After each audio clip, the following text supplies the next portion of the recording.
Bonjour tout le monde. Avant de débuter cette capsule Un café avec Xavier, je tiens à exprimer ma sympathie et toutes mes condoléances à la ville de Mirabel, à la population de la ville de Mirabel et surtout à la famille de mon ami Patrick Charbonneau, décédé il y a un petit peu plus d'une semaine. Donc, c'est une perte tragique pour tout le monde.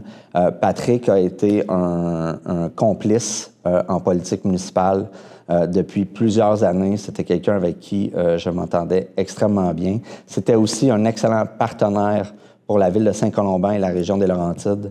Sa présence va être une perte, j'oserais dire, pour le territoire et une grande solidarité avec sa conjointe Annick et évidemment ses enfants. Bonjour tout le monde, bienvenue à ce lendemain de séance municipale. Séance qui s'est tenue au mois de juillet 2025, donc je suis de retour dans mon siège. Je tiens à remercier ma chère collègue Valérie Gravel d'avoir pris le relais le mois dernier. Donc, j'y vais de ce pas pour cette séance de faits saillants des points à l'ordre du jour de la dernière séance. Donc, on commence avec un point qui demande la reconduction du mini-conseil de la ville de Saint-Colomban. C'était la première année qu'on mettait en œuvre cette initiative-là. Je tiens à saluer et remercier, féliciter les 7 jeunes qui font partie de ce mini-conseil-là. Ça a tellement bien été qu'ils veulent eux-mêmes proposer la reconduction du mini-conseil. Donc, c'est ce qui a été fait et ça va nous faire plaisir ensuite là, de développer le concept et d'amener encore plus d'idées à l'intérieur de ce mini-conseil-là pour qu'ils puissent avoir une plus grande influence encore au sein de la ville de Saint-Colomban. Ensuite, il y a un point concernant l'adoption du règlement d'emprunt décrétant des travaux pour la construction de la nouvelle bibliothèque ou du nouveau centre de savoir à la ville de Saint-Colomban. Donc, c'est un règlement d'emprunt de 8,7 millions de dollars qui va entraîner évidemment la première pelletée de terre, donc le début de la construction de la bibliothèque. Je le répète, c'est un bâtiment architectural magnifique qui va être érigé tout juste en face de l'école Laurier-des-Bois. Donc, pour nous, c'est la première étape extrêmement concrète, donc d'aller permettre finalement la disponibilité financière pour débuter les travaux.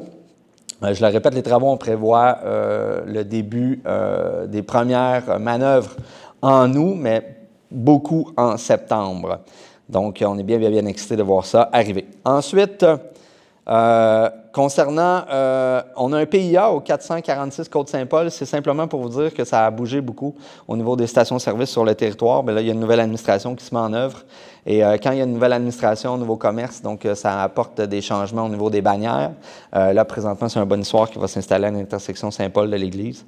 Donc, à chaque fois qu'il y a des changements de commerce comme ça, bien, nous, on a une autorisation à donner, même quand c'est des changements de couleur ou des changements d'image, ça nous permet d'avoir un regard, puis ensuite aussi colliger de l'information qui permet de mieux vous informer à cet effet-là. Un sujet aussi qui a fait beaucoup jaser au cours des derniers mois, à tout le moins les 2 derniers, c'est une signature d'un protocole d'entente pour terminer la rue du Liège. Donc, on est très heureux. Il y a eu beaucoup de démarches qui se sont faites au cours des dernières semaines.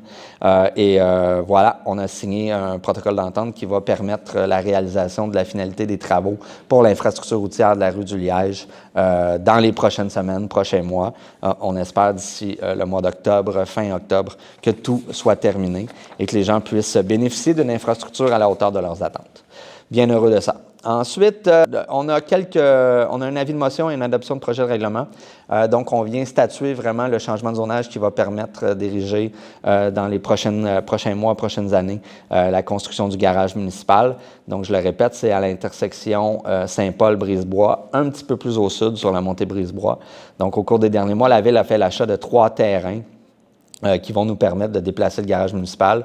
Tout ça s'inclut à l'intérieur d'une stratégie qui va nous permettre de mieux développer le périmètre urbain.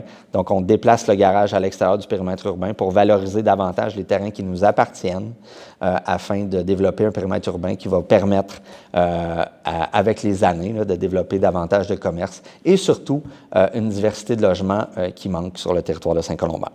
Ensuite, un octroi de contrat, donc c'est la reconstruction de la structure de la rue Quédreau. La rue Quédreau, c'est une rue qui est très peu connue, mais qui peut être parfois extrêmement stratégique quand on fait des travaux, par exemple, sur la côte Saint-Paul, entre Montée-de-l'Église et Montée-Saint-Nicolas.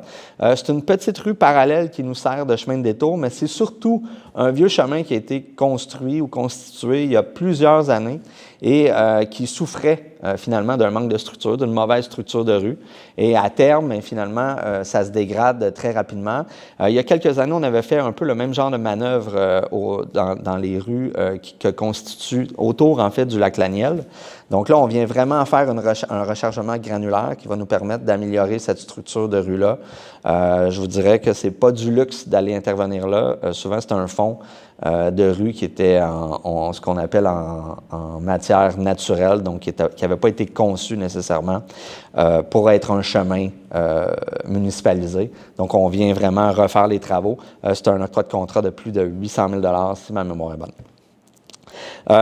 Ensuite, on vient ajouter dans le règlement qui constitue les jeux libres dans les rues, le rond-point de la rue des Cuivres. Donc, c'est un petit geste, mais en même temps, ça vient envoyer le message aux citoyens, aux enfants sur le territoire de la ville de Saint-Colomban que les rues peuvent être aussi un espace de jeu. Évidemment, on peut pas inclure tous les espaces de rue dans ce règlement-là. Il y a quand même une procédure très, très spécifique à suivre pour établir quel type de rues peuvent constituer un espace de jeu libre. Dans le cas qui nous concerne, évidemment, c'est le rond-point au bout de la rue des Cuivres, donc vers le sud, qui nous amène à un complexe de milieu humide, donc avec très peu de circulation. Donc, cette rue-là a été décrétée comme espace de jeu libre reconnu par la ville. Quelques points. Octroi d'une aide financière aussi, Club équestre Bonnybrook. Donc, on vient octroyer un montant qui leur permet de faire l'entretien des sentiers.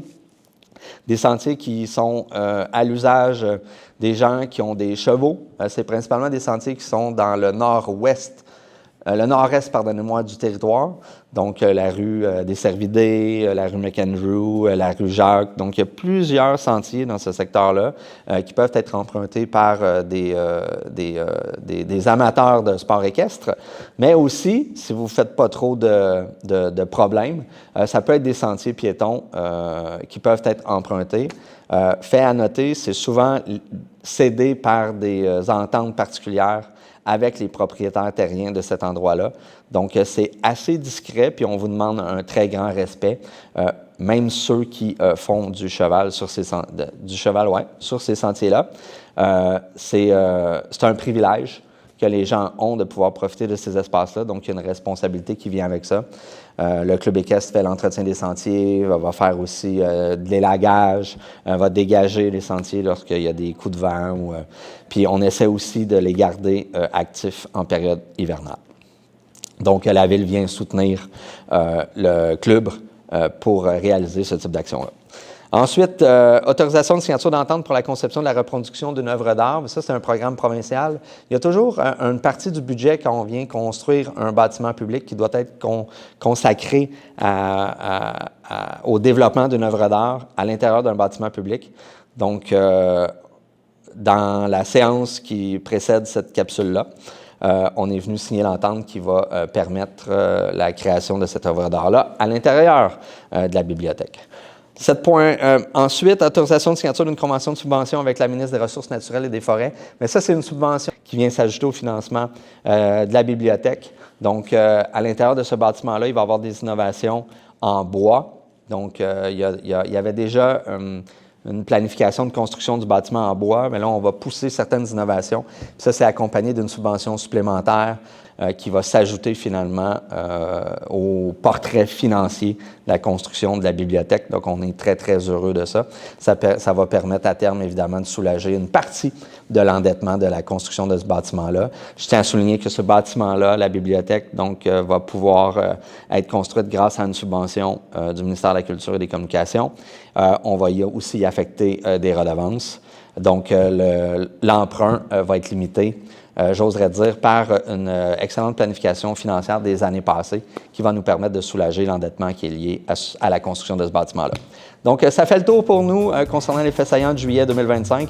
Donc, au plaisir de vous voir pour le mois d'août. À bientôt!